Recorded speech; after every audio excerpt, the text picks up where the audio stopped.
कितना समझ पाए हैं और कितना समर्थन है लोगों का जन सुराज के प्रति? जी देखिए, अभी तक इस उपचुनाव में मैं तरारी में काम कर रहा था अभी, तो तरारी में एक लेवल तक हमें लगा कि अब आगे बढ़ गया, तो फिर प्रशांत भी अभी चाह रहे थे कि मुझे रामगढ़ में काम करना चाहिए, क्योंकि मैं यहाँ से लास्ट लोकसभा इलेक्शन में लड़ा हूँ और उसमें रामगढ़ एक विधानसभा पड़ता है। और यहाँ जितना मैं रामगढ़ को समझा हूँ, जाना हूँ, देखिए रामगढ़ की जो पॉलिटिक्स है, यहाँ के लोग ऐसा मतलब एक मान्यता यहाँ पे कि रामगढ़ यहाँ का राजनीतिक हवा तय करता है। तो यहाँ पे काफ़ी डायनेमिक रहा है यहाँ का पॉलिटिकल लैंडस्केप। यहाँ पे एक तरफ देखेंगे तो बहुत पुराने जगदानंद जी जैसे लोग हैं जो कि पुराने यहाँ पे अपना मतलब वर्चस्व मानते हैं, मतलब एक होता है कि काफ़ी अपनीयता रखते हैं, इतना कि मान लीजिए रामगढ़ उन्हीं का हो गया है तो कभी वो रख लेंगे, तो कभी फिर बेटे जी आ जाएंगे, फिर दूसरे बेटे आ जाएंगे, तो इस लाइन में चलता है। और दूसरी तरफ आप भाजपा के एक दो लोग ही हैं जो गोल गोल घुमा के एक दो आपस में खेलते रहते हैं, कभी ये ट्राई कर, एक ही जन या तो बार बार ट्राई करते हैं, हारते हैं, फिर ट्राई करते हैं, फिर हारते हैं, और या एक आध यहाँ वहाँ कुछ कर लेते हैं। सेम चीज़ आप देखेंगे तो बसपा एक है, तो उसमें भी देखिए तो पहले कोई भाई साहब आए, पूरा ट्राई किए, बड़ा कम मार्जिन से बच गए,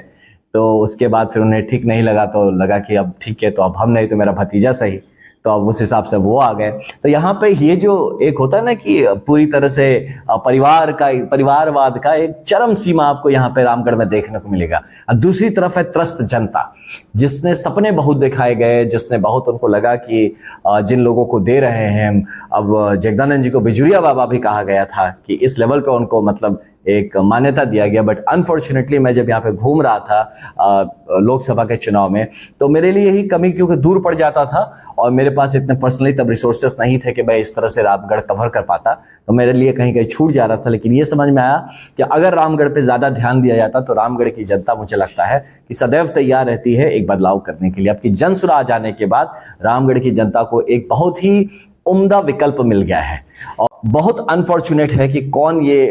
ऐसा बोल रहा है, मद्य निषेध मंत्री हैं, उनको अपना रिपोर्ट कार्ड देखना चाहिए। उनको देखना चाहिए कि उस मंत्रालय के चीफ बने बैठे हैं और उनका मंत्रालय का परफॉर्मेंस क्या रहा जमीन पे। यहाँ मद्य के कारण से लोगों की जान जा रही है, एक्साइज डिपार्टमेंट है, कर क्या रहे हैं आप? तो उस पे नहीं बात करके लोगों को मत भ्रमित करने के लिए इस तरह की बातें उठाना है ना, कि जैसा आपने कहा कि